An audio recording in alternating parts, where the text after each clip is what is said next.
നമസ്തേ. ഓം ശ്രീ മാത്രേ നമ. ശ്രീദേവി അസ്ട്രോളജിക്കൽ ചാനലിലേക്ക് ഏവർക്കും സ്വാഗതം.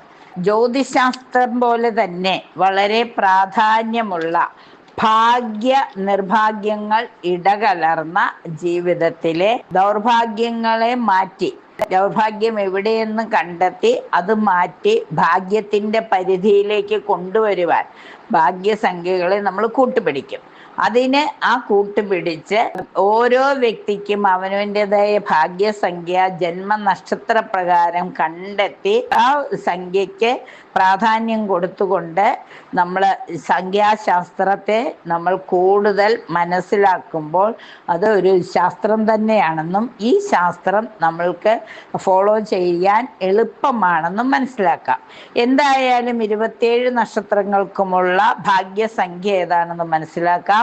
ആ ജന്മനക്ഷത്രത്തിന്റെ സവിശേഷത അനുസരിച്ച് ഒരു വ്യക്തിയിലെ ഭാഗ്യനിർഭാഗങ്ങൾ എങ്ങനെയൊക്കെ വ്യത്യാസപ്പെട്ടിരിക്കുന്നു, 9 ഗ്രഹങ്ങളെ ആസ്പദമാക്കി രാശിചക്ര പ്രകാരം ഗ്രഹനില കണ്ടെത്തി ആ ഗ്രഹനിലയ്ക്കനുസരിച്ചിട്ട് ഓരോ സ്ഥാനം പറയുന്നത് പോലെ തന്നെ ഈ സംഖ്യാശാസ്ത്രത്തിലും 9 ഗ്രഹങ്ങളെ അടിസ്ഥാനമാക്കി തന്നെയാണ് പറയുന്നത്.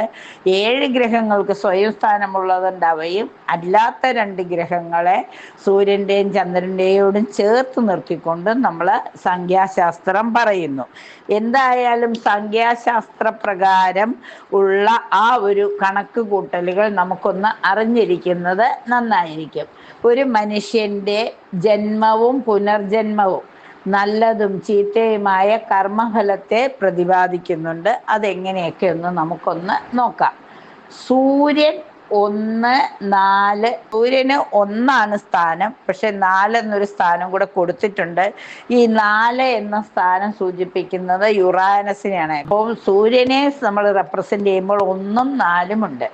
പിന്നെ ചന്ദ്രന് 2ഉം 7ഉം ഉണ്ട്. 2ഉം പിന്നെ 7 എന്ന് പറയുന്നത് നെപ്റ്റ്യൂണിനെ സൂചിപ്പിക്കുന്നതാണ്. വ്യാഴത്തിന്റെ നമ്പർ എന്ന് പറയുന്നത് സംഖ്യ എന്ന് പറയുന്നത് 3 ബുധൻ 5, ശുക്രൻ 6, ശനി 8, ചൊവ്വ 9. അപ്പം സൂര്യന് 1ഉം 4ഉമാണ്, ചന്ദ്രന് 2ഉം 7ഉമാണ്, വ്യാഴത്തിന് 3, ബുധന് 5, ശുക്രന് 6, ശനിക്ക് 8, ചൊവ്വയ്ക്ക് 9. ആ ഓരോ ഗ്രഹങ്ങളെയും സൂചിപ്പിക്കുന്ന സംഖ്യ ഒന്ന് അറിഞ്ഞിരിക്കുന്നത് നന്നാണ്. ഒന്നാമത്തെ ഗ്രഹമായ സൂര്യന് 1ഉം, രണ്ടാമത്തെ ഗ്രഹമായ ചന്ദ്രന് 2ഉം, മൂന്നാമത്തെ ഗ്രഹമായ ബുധന് ശരിക്കും മൂന്നാമത്തെ ഗ്രഹമായ ചൊവ്വയ്ക്ക് 9ഉം, നാലാമത്തെ ഗ്രഹമായ ബുധന് 5ഉം, അഞ്ചാമത്തെ ഗ്രഹമായ വ്യാഴത്തിന് 3ഉം, ആറാമത്തെ ഗ്രഹമായ ശുക്രന് 6ഉം, ഏഴാമത്തെ ഗ്രഹമായ നെപ്റ്റ്യൂണിന് 7ഉം, പിന്നെ യുറാനസിന് 4ഉം, ശനിക്ക് 8ഉമാണ് പോയിന്റ്. നമ്മൾ ഇംഗ്ലീഷ് അക്ഷരമാല വച്ചിട്ടാണ് ഇതിനെ നമ്മൾ കണക്കാക്കുന്നത്. നാളെയുടെ ഉള്ളിൽ ഒളിപ്പിച്ചു വച്ചിട്ടുള്ള രഹസ്യം അറിയാൻ മനുഷ്യൻ സംഖ്യാശാസ്ത്രത്തെ വ്യാപകമായി ആശ്രയിക്കും. അപ്പൊ ഭാരതീയവും പാശ്ചാത്യവുമായ ചില അടിസ്ഥാന വസ്തുതകൾ കോർത്തിണക്കി അക്കങ്ങളുടെ ആത്മസ്വരൂപം കണ്ടെത്തുകയാണ് നമ്മുടെ പൂർവികർ ചെയ്തിരുന്നത്. ജനിച്ച നക്ഷത്രത്തിനല്ല, ജനിച്ച തീയതിക്കാണ് സംഖ്യാശാസ്ത്രത്തിൽ പ്രസക്തി. എല്ലായിടത്തും നമ്മൾ ബർത്ത് ഡേയും ഉണ്ട്, ബർത്ത് സ്റ്റാറും ഉണ്ട്. പക്ഷെ അധികവും നമ്മൾ ബർത്ത് ഡേ ആണ്, ഡേറ്റിനാണ് ഇമ്പോർട്ടൻസ് ഇപ്പോൾ എല്ലായിടത്തും കൊടുക്കുന്നത്. ആദ്യമൊക്കെ ഭാരതത്തിൽ ജനിച്ച നക്ഷത്രം അല്ലെങ്കിൽ ജനിച്ച തിഥിക്കൊക്കെ ആയിരുന്നു പ്രാധാന്യം കൊടുത്തിരുന്നതെങ്കിൽ ഇപ്പോൾ എല്ലാവരും ഡേറ്റിനാണ് പ്രാധാന്യം കൊടുക്കുന്നത്. സംഖ്യാശാസ്ത്രത്തിൽ പ്രത്യേകിച്ചും ജനിച്ച തീയതിക്കാണ് പ്രാധാന്യം കൊടുക്കുന്നത്. അപ്പോൾ ജന്മസംഖ്യ, വിധിസംഖ്യ എന്നിങ്ങനെ 2 പിരിവുകളുണ്ട്. ജന്മസംഖ്യയുമുണ്ട്, വിധിസംഖ്യകളുമുണ്ട്. ജന്മതീയതിയുടെ സംഖ്യാശാസ്ത്രപരമായ പൊരുളുകൾ അറിയാൻ ആ ജന്മസംഖ്യ എന്താണെന്നും അതുപോലെ തന്നെ നമ്മുടെ വിധിസംഖ്യ എന്താണെന്നും ആദ്യം നമ്മൾ മനസ്സിലാക്കണം. ജനിച്ച തീയതി എന്നാണോ അതിനെ കേന്ദ്രീകരിച്ചുള്ളതാണ്. ജനിച്ചത് 1 മുതൽ 9 വരെയുള്ള ഒറ്റ സംഖ്യയിലാണെങ്കിൽ അതുതന്നെ ആയിരിക്കും ജന്മസംഖ്യ. 1-ാം തീയതി മുതൽ 9-ാം തീയതി വരെയുള്ള ഏത് ദിവസം ജനിച്ചാലും ആ ജനിച്ച സംഖ്യ ജന്മസംഖ്യ 1-ാം തീയതി ജനിച്ചാൽ 1, 2-ാം തീയതി 2, 9-ാം തീയതി 9 തന്നെ ആയിരിക്കും. എന്നാൽ 10 മുതലുള്ള ഇരട്ട സംഖ്യകളുണ്ടല്ലോ, 10 മുതൽ 30 വരെ, 10 മുതലാണല്ലോ ശരിക്കും 30-ഓ 31-ഓ അല്ലേ വരുവുള്ളൂ. ആ 10 മുതൽ ഉള്ള ഇരട്ട സംഖ്യയിലാണ് ജനനമെങ്കിൽ അവയെ പരസ്പരം യോജിപ്പിച്ച് ഒറ്റ സംഖ്യ ആക്കണം. അത് 10-ാം തീയതി മുതൽ 31-ാം തീയതി വരെയുള്ള ഏത് ദിവസം ജനിച്ചാലും ആ 10-നെ കൂട്ടുമ്പോൾ 1 + 0 1, 31-ാം തീയതി ആകുമ്പോൾ 3 + 1 4 എന്നിങ്ങനെ കണ്ടെത്തണം. അപ്പോൾ ഉത്തരം അയാളുടെ ജന്മസംഖ്യ 10-ൻ്റേത് 1-ഉമാകും 31-ൻ്റേത് 4-ഉമാകും. അപ്പോൾ ജന്മസംഖ്യ മാറും.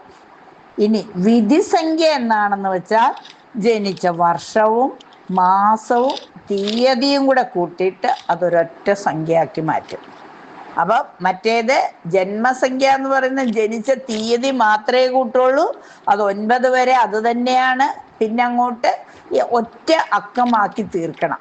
25 ആണെങ്കിൽ 5ഉം 2ഉം 7 31 ആണെങ്കിൽ 3ഉം 1ഉം 4 അങ്ങനെ 2 സംഖ്യകൾ കൂട്ടി ഏകസംഖ്യയാക്കി മാറ്റുന്ന ആ ഒരു പ്രസ്ഥാനം, അതാണ് ജന്മസംഖ്യ. എന്നാൽ ജനിച്ച വർഷം കണക്ക് കൂട്ടും, ജനിച്ച മാസം കണക്ക് കൂട്ടും.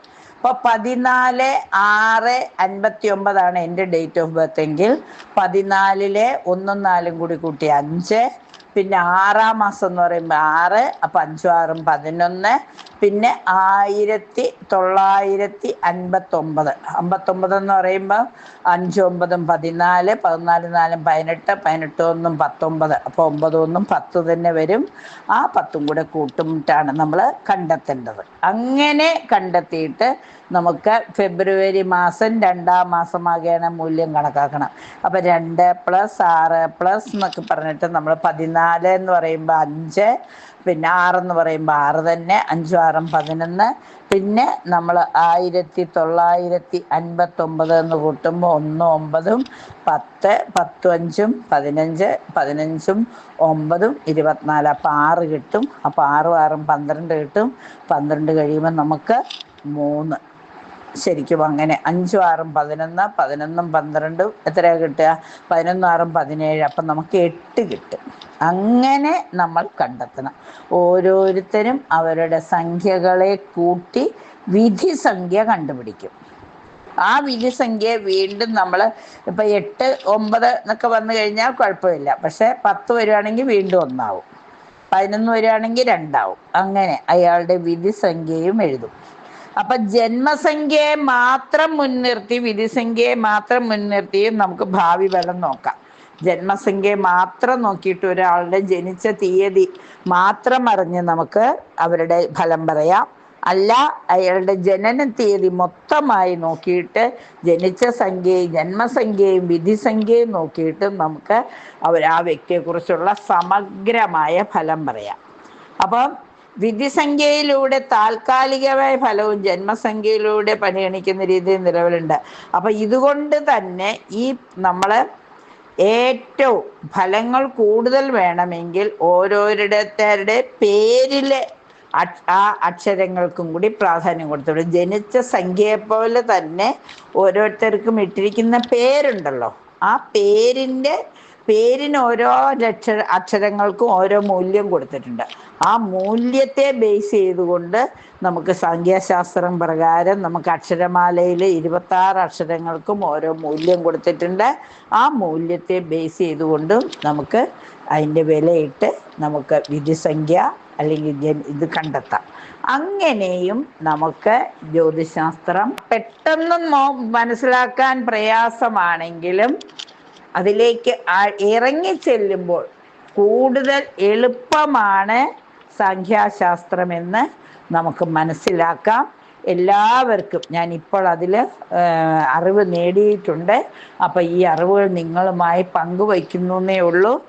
ALJQY ഇംഗ്ലീഷ് അക്ഷരമാലയിൽ 26 അക്ഷരങ്ങളെ ബേസ് ചെയ്തിട്ടാണ് നമ്മളിത് പറയുന്നത്. അപ്പൊ ALJQY എന്നുള്ള ആ 5 അക്ഷരങ്ങൾക്ക് ഒരു പോയിന്റാണ്. ബിക്കും കെയ്ക്കും ആറിനും 2 പോയിന്റാണ്. CGLS അതിന് 3 DMT 4 EHNX 5 UVW 6 ഒക്കും ഇസഡിനും 7 എഫിനും പിക്കും 8. ഈ പോയിന്റുകളെ വച്ചുകൊണ്ട് ഓരോരുത്തരുടെ അവരുടെ പേരുകൾ എഴുതി ആ പേരുകൾക്ക് മൂല്യം കൊടുത്തുകൊണ്ട് ഒരു സംഖ്യ കൂട്ടിയുണ്ടാക്കിയിട്ട് അത് വിധിസംഖ്യ അല്ലെങ്കിൽ പരൽസംഖ്യ കണ്ടെത്തൂ. അതിൻ്റെ ഫലവുമായി അടുത്തൊരു എപ്പിസോഡിൽ നമുക്ക് കാണാം.